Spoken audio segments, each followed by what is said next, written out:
Mary Barra at GM was elevated to the C-suite. She was at first the head of HR, and then a few years later, she became CEO, which she still is. And when she became elevated to the C-suite, it was right around the time that the company was going bankrupt, and all sorts of painful adjustments were going to happen.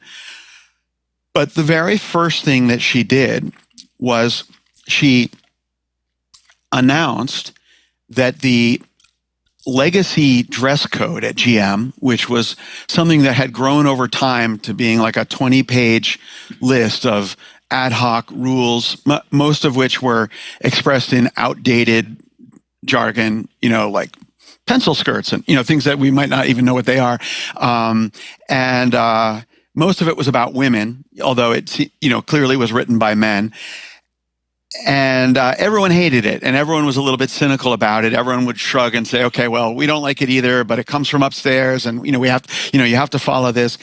So she replaced that with a new dress code, which was 2 words: dress appropriately. And it caused a panic in middle management. They're like, well, how can we stop the assembly line workers from coming in with something obscene on their shirts? And how do we know, people may wear cutoffs but then she said, well, it's up to each division, each unit to decide what dress appropriately means. It may mean something different for the legal division than for, the auto body paint division, et cetera. But she knew the organization really well because she came from a GM family. She had gone to GM University as an undergraduate. She started working at a Pontiac fender plant when she was 18. So she really knew the company top to bottom.